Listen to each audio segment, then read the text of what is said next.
Hello everyone. आज के इस सेशन में मैं आप सभी को मैथ्स का एक्सपेक्टेड पेपर कराने वाली हूँ। तो ये session SSC MTS and railway group D exam के लिए इम्पॉर्टेंट है। चलिए स्टार्ट करते हैं। इस सेशन में जो भी क्वेश्चंस कराऊंगी जो कि एक्सपेक्टेड पेपर होंगे एसएससी एमटीएस और ग्रुप डी एग्ज़ाम के लिए। तो स्टार्ट करते हैं। आज के इस सेशन को स्टार्ट करने से पहले बता दूं, इस क्लास का पीडीएफ भी डिस्क्रिप्शन बॉक्स में टेलीग्राम लिंक मिलेगा, वहां से पीडीएफ डाउनलोड कर सकते हैं। चलिए आज के इस सेशन को स्टार्ट कर। पहला क्वेश्चन दे रखा है। क्वेश्चन है 24 पुरुष प्रतिदिन 12 घंटे कार्य करते हुए किसी कार्य को 15 दिन में कर सकते हैं, तो प्रतिदिन 10 घंटे कार्य करके 36 पुरुष कितने दिनों में कार्य की मात्रा का दोगुना करने में सक्षम होंगे। चलिए सॉल्व करते हैं। 24 एमडीएस कंसेप्ट लगने वाला है। 24 मैन 12 घंटे कार्य करके किसी कार्य को 15 दिन में करते हैं, तो प्रतिदिन 10 घंटे 36 पुरुष, 36 यहाँ पर आ जाएगा, 10 घंटे कितने दिन में कार्य को पूरा कर लेंगे। तो ये हो जाएगा कितने दिन में, यहाँ पर डी मान लेती हूँ।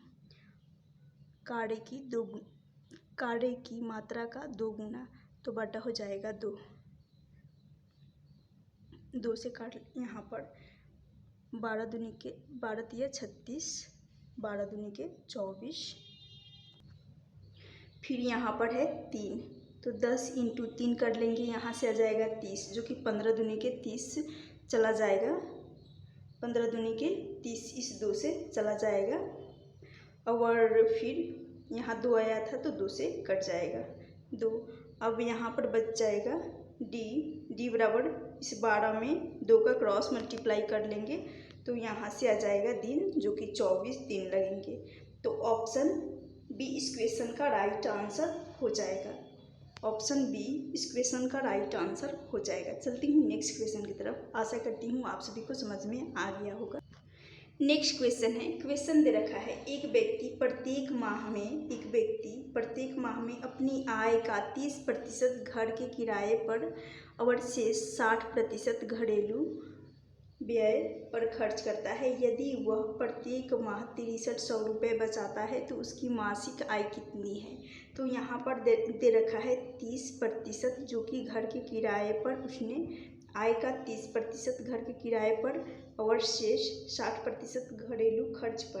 तो यहाँ सबसे पहले 30% है, इस 30% को सॉल्व कर लेंगे तो ये हो जाएगा 3/10, 10 जो कि इनकम हो जाएगा, इनकम यानी आय, और इस 10 रेशियो पर 3 रेशियो का उसने खर्च किया, घर के किराए पर खर्च किया, तो ये हो जाएगा, यहाँ से इनकम में से खर्च निकल जाएगा, तो यहाँ से जो आ जाएगा, यहाँ पर इन दोनों का डिफरेंस लेंगे तो यहाँ से आ जाएगा 7 रेशियो, जो कि सेविंग हो जाएगा, ये बचत का रेशियो हो जाएगा, ये सेविंग का रेशियो बचत का रेशियो हो जाएगा,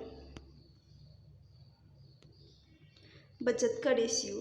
तो यहाँ पर लिखेंगे 10 जो कि इनकम है और बचत 7 हो जाएगा, ये इनकम है और ये सेविंग है।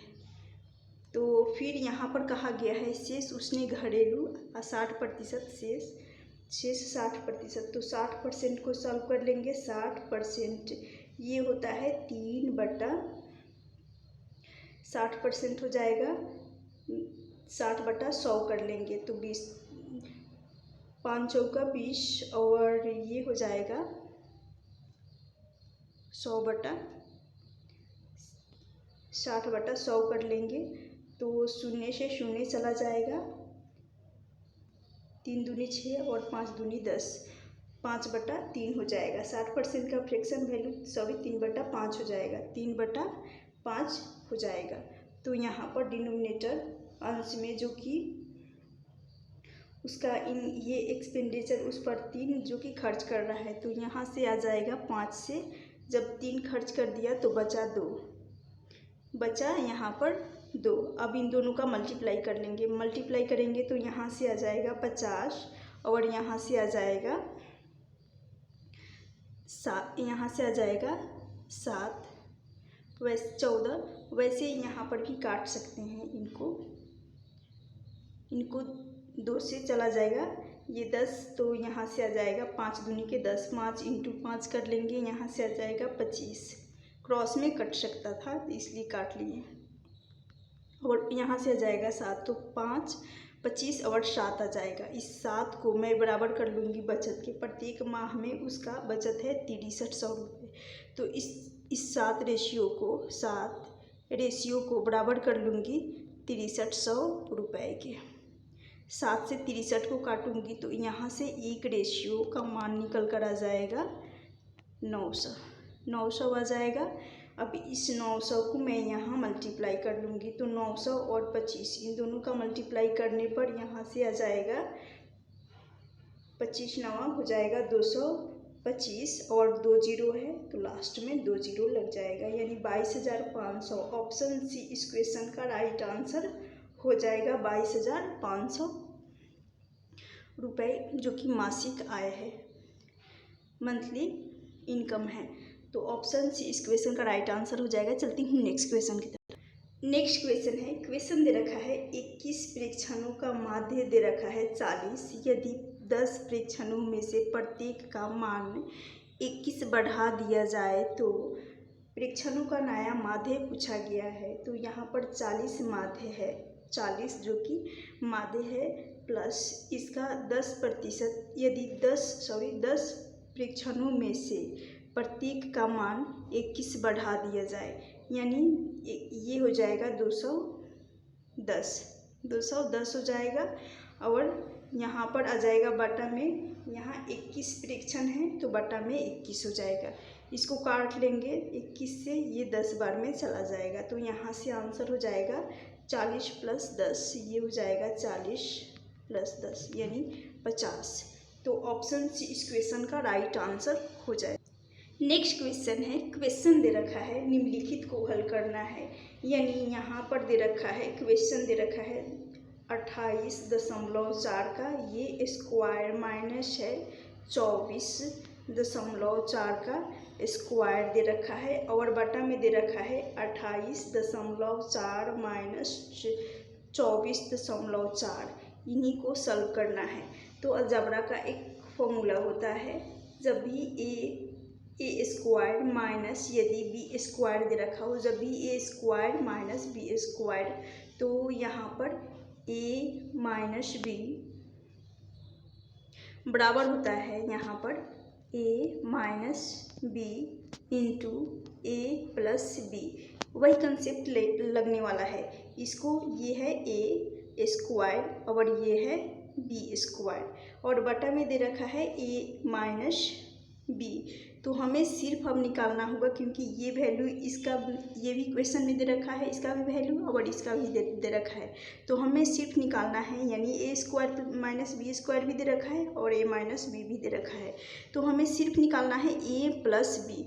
तो यहाँ पर ए प्लस बी आ जाएगा, तो ए है 28.4, यहाँ प्लस कर लेंगे बराबर में, ये हो जाएगा प्लस 28.4 प्लस 24.4, इन दोनों को ऐड कर लेंगे, तो यहाँ से आ जाएगा 4 और 4 8 दशमलव लग जाएगा, 8 4 12, 2 हो जाएगा, कैरी का 1 चला जाएगा, फिर यहाँ पर 4 और 1 5 यानी 52.8 52.8। ऑप्शन डी इस क्वेश्चन का राइट आंसर हो जाएगा। तो ये अलजेब्रा का एक फॉर्मूला होता है और इसी फॉर्मूले पर बेस्ड एक क्वेश्चन है। चलती हूँ नेक्स्ट क्वेश्चन की तरफ। तो ऑप्शन डी इस क्वेश्चन का राइट आंसर हो जाएगा। आशा करती हूँ ये क्वेश्चन भी समझ में आ गया हो। नेक्स्ट क्वेश्चन है, क्वेश्चन दे रखा है, क्वेश्चन है 8 इंटू जो कि साइन 30 डिग्री है, 8 into sine 30 degree into sine square 60 degree minus 4 sine square 90 degree into sec square 50 degree, और बटा में दे रखा है टेन स्क्वायर यहाँ पर 45 डिग्री है और tan 45 degree, cot square 30 degree दे रखा है। तो यहाँ पर टेन का मान होता है 45 डिग्री का मान होता है 1, तो यहाँ पर भी 1 आ जाएगा, सेक और 45 सेक tan थीटा 45 और sec थीटा 45, इन दोनों का मान आ जाएगा यहाँ पर एक आ जाएगा। अब बात कर लेते हैं यहाँ पर cot जो कि दे रखा है, और यहाँ पर cot 30 डिग्री, तो cot 30 डिग्री का मान होता है √3 है, लेकिन स्क्वायर है तो स्क्वायर हटेगा। यहाँ पर अंडर रूट है तो रूट हट जाएगा, तो यहाँ पर स्क्वायर है तो रूट हट जाएगा, यहाँ से आ जाएगा 3, तो डिनोमिनेटर में 1 - 3 हो गया, 1 और -3 हो जाएगा हर में। अब बात कर लेते हैं यहाँ पर, तो न्यूमरेटर को सॉल्व करते हैं। यहाँ 8 है तो 8 हो जाएगा इंटू साइन 30 डिग्री का मान होता है 1/2, तो यहाँ पर हो जाएगा 1/2 गुना हो जाएगा साइन स्क्वायर, यहाँ पर 60 डिग्री का मान होता है √3, साइन स्क्वायर 60 डिग्री √3/2 होता है, तो यहाँ पर हो जाएगा स्क्वायर है तो इसको स्क्वायर करने पर ये साइन स्क्वायर है तो ये स्क्वायर करने पर यहाँ पर रूट हट जाएगा, तो सिर्फ 3 बचेगा, अंडर रूट हट जाएगा 3, और 2 का स्क्वायर कर लेंगे, यहाँ से आ जाएगा 4, माइनस हो जाएगा 4 है, साइन 90 डिग्री का मान हो जाएगा 1, जो कि यहाँ पर 4 × 1 रहेगा तो 4 हो जाएगा। फिर यहाँ पर मल्टीप्लाई का साइन है 1 और बटा में हो जाएगा, और यहाँ पर ये सेक है, मैं इसको कॉट समझ बैठी थी इसलिए एक बता दी। यहाँ पर सेक का जो कि सेक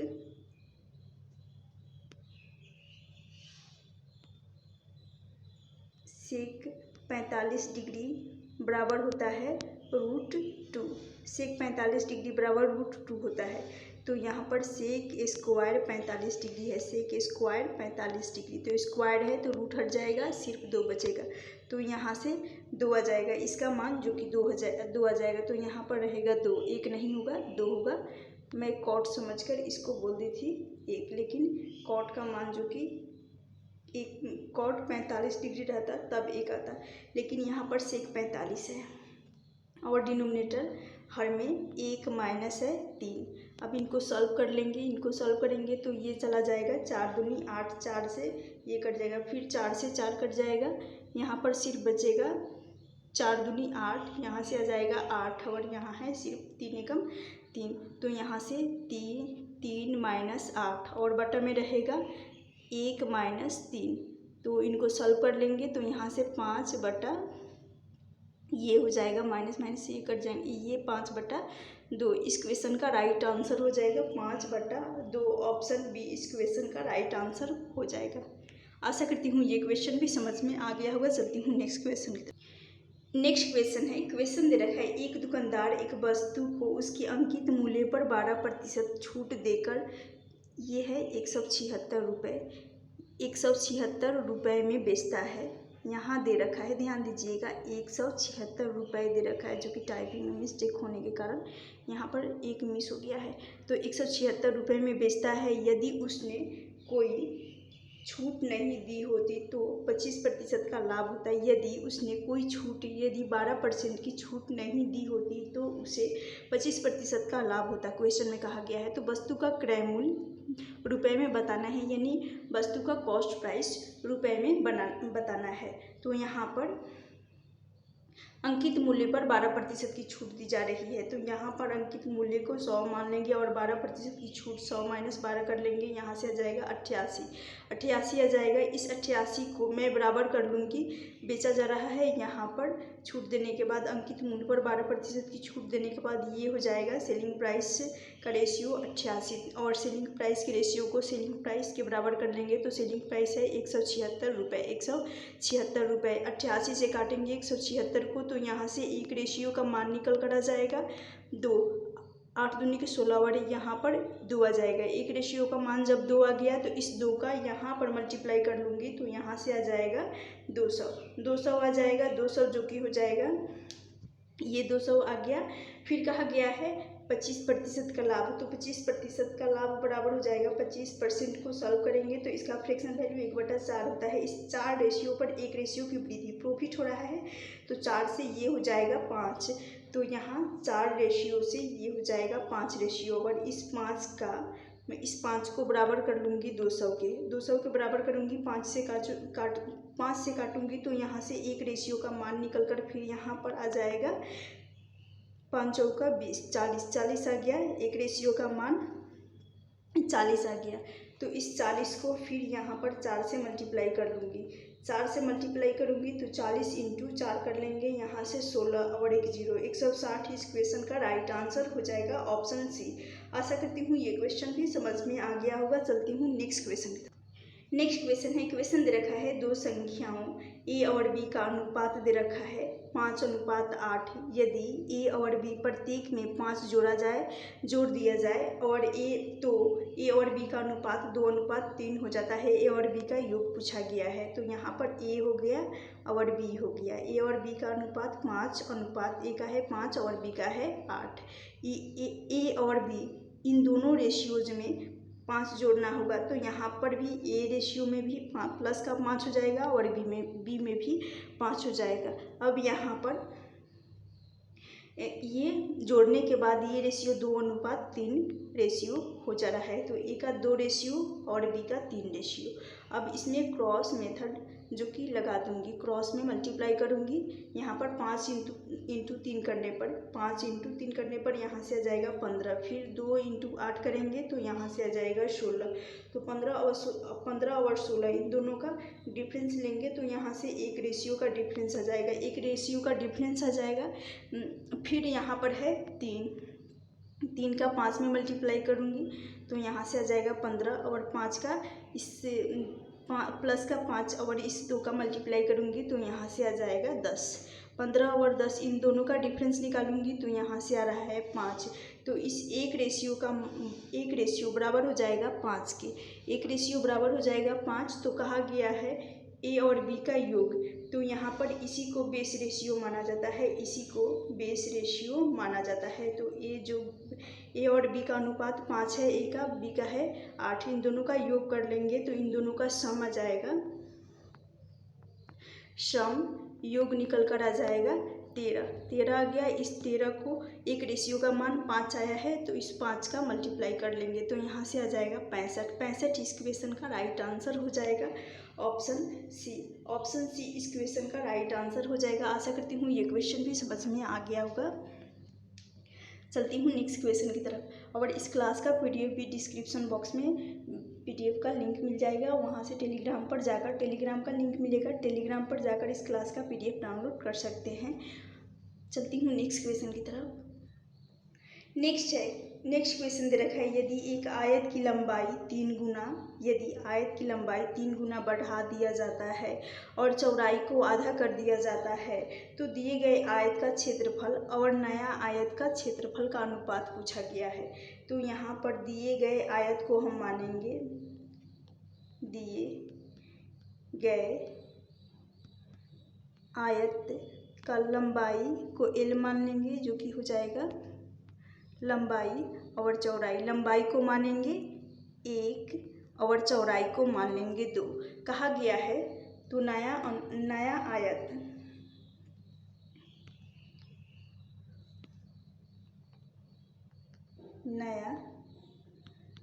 आयत बराबर यहाँ पर हो जाएगा आयत की लंबाई 3 गुना। तो पहले 1 था, अब नए वाले को यहाँ 3 गुना बढ़ाया जा रहा है तो यहाँ पर 3 हो जाएगा। फिर यहाँ पर हो जाएगा लंबाई को 3 गुना और चौड़ाई को आधा। तो यहाँ पर हो जाएगा 2 का आधा 1 हो जाएगा। तो यहाँ से इन दोनों का क्षेत्रफल पूछा गया है, क्षेत्रफल, और यहाँ पर भी क्षेत्रफल आ जाएगा। तो क्षेत्रफल होता है आयत का लंबाई इंटू चौड़ाई। तो यहाँ से इन दोनों का क्षेत्रफल निकाल लेंगे, 2 एकम 2। यहाँ से आ जाएगा दिए गए आयत का क्षेत्रफल 2 आ गया और नए आयत का क्षेत्रफल हो जाएगा 3 एकम 3। तो यहाँ से 3 हो जाएगा। तो 2:3 इस क्वेश्चन का राइट आंसर हो जाएगा, 2:3, क्योंकि कहा गया है दिए गए आयत का क्षेत्रफल। तो दिए गए आयत का क्षेत्रफल 2 है और नए आयत का क्षेत्रफल 3 है। तो 2:3 इस क्वेश्चन का राइट आंसर हो जाएगा ऑप्शन ए इस क्वेश्चन का राइट आंसर हो जाएगा। चलती हूँ नेक्स्ट क्वेश्चन है, क्वेश्चन दे रखा है, एक राशि पर अर्जित साधारण ब्याज राशि का 1/25 है, जहाँ निवेश के वर्षों की संख्या दर प्रतिशत के बराबर है तो राशि का निवेश कितने वर्षों के लिए, राशि का निवेश कितने वर्षों के लिए किया गया था, यही पूछा गया है। तो यहाँ पर 1/2 जो कि साधारण ब्याज का राशि है, 25 है। और इसको कहा गया है निवेश के वर्षों की संख्या का दर दे रखा है प्रतिशत के बराबर है। तो यहाँ पर टाइम वर्षों की संख्या का दर प्रतिशत बटा हो जाएगा 100, यहाँ पर स्क्वायर कर लेंगे तो ये हो जाएगा, मल्टीप्लाई कर लेंगे क्रॉस में तो यहाँ से आ जाएगा 100 एकम 100 और फिर ये हो जाएगा 25 और यहाँ से टी स्क्वायर का ये मान हो गया, टी स्क्वायर का मान हो गया 25। तो यहाँ से आ जाएगा 10 और फिर हो जाएगा स्क्वायर हटेगा तो टी बराबर निकल कर आ जाएगा 10 और 500 का स्क्वायर होता है 10 और 5 का स्क्वायर होता है 25। तो यहाँ से समय जो कि 2 गुना है तो ये हो जाएगा, सिर्फ टी का मान हो जाएगा। तो यहाँ से टाइम निकल कर आ जाएगा, टाइम जो कि 2 वर्ष हो जाएगा। तो ऑप्शन ए इस क्वेश्चन का राइट आंसर हो जाएगा। चलती हूँ नेक्स्ट क्वेश्चन। नेक्स्ट क्वेश्चन है, क्वेश्चन दे रखा है जो कि बेहद ही इंपॉर्टेंट है और बार बार एग्जाम में भी पूछे जाते हैं। 1 से 100 तक की संख्याओं में अंक 0 कितनी बार आएगा, बेहद इंपॉर्टेंट है। तो 1 से 100 तक, तो 1 के बाद 1 तो हो जाएगा, यहाँ पर 10 आ जाएगा, 20 जिनकी संख्याओं में 0 है तो 20, 30, 40, 50, 60, 70, 80, 90 और 100। अब जीरो की संख्या गिन लेंगे, यहाँ 1 है, 2 है, 3 है, 4 है, 5 है, 6 है, 7 है, 8 है, 9 है लेकिन यहाँ पर फिर यहाँ 1 और 1 2 जीरो है तो 9 यहाँ पर आ जाएगा 11 जीरो। तो ऑप्शन डी इस क्वेश्चन का राइट आंसर हो जाएगा। चलती हूँ नेक्स्ट क्वेश्चन। नेक्स्ट क्वेश्चन है, क्वेश्चन दे रखा है 2 संख्याओं का मासा यानी HCF दे रखा है, HCF 14 है और LCM दे रखा है 144। यदि एक संख्या 84 है तो दूसरी संख्या पूछी गई है। तो जब भी इस टाइप के क्वेश्चन पूछा जाए तो यहाँ होता है HCF गुना LCM, कंसेप्ट होता है HCF गुना LCM बराबर होता है पहली संख्या गुना दूसरी संख्या। हमें दूसरी संख्या जो कि फाइंड आउट करनी है तो HCF हो जाएगा यहाँ पर 14 और LCM हो जाएगा मल्टीप्लाई करके 144 और जो कि पहली संख्या 84 है तो दूसरी संख्या हमें निकालनी है। 14 से काट लेंगे, 6 बार में चला जाएगा, फिर 6 से काटेंगे, ये 144 जो कि 24 बार में चला जाएगा। तो यहाँ से दूसरी संख्या निकल कर आ जाएगी 24 इस क्वेश्चन का राइट आंसर हो जाएगा, ऑप्शन डी। आशा करती हूँ ये क्वेश्चन भी आप सभी को समझ में आ गया होगा। गाइस आज का ये सेशन यदि आप सभी को पसंद आए तो ज़रूर लाइक करना और जो अभी तक चैनल को सब्सक्राइब नहीं किए हैं चैनल को भी ज़रूर सब्सक्राइब कर लीजिएगा। और इस क्लास की PDF डिस्क्रिप्शन बॉक्स में टेलीग्राम लिंक मिलेगा, वहाँ से टेलीग्राम पर जाकर मेरे टेलीग्राम चैनल को सब्सक्राइब करके इस क्लास का PDF डाउनलोड कर सकते हैं। Thank you for watching this session.